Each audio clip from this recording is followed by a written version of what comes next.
Seven prolific business lessons Nipsey Hussle gifted the world.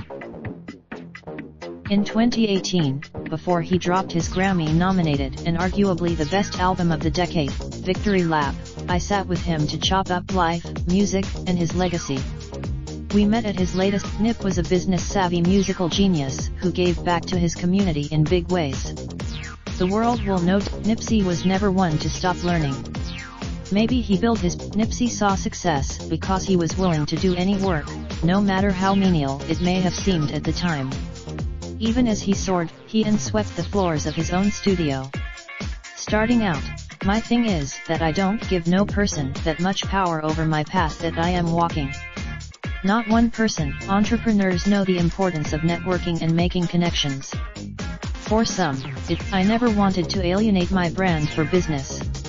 Nipsey said, some people want success to happen overnight. It doesn't work like I am about seeing the long term, seeing a vision, understanding nothing worthwhile happens overnight, and just sticking to your script long enough to make something real happen. It's easy for people to lose themselves in their desire for success in any industry, including both business and music. Fortunately, like he said in Victory Lap, find your purpose or you waste an air. There is no doubt that Nipsey loved the community he came from. His childhood he not only kept history in mind, but he also worked with the history of US racism and acknowledged its impact on his music.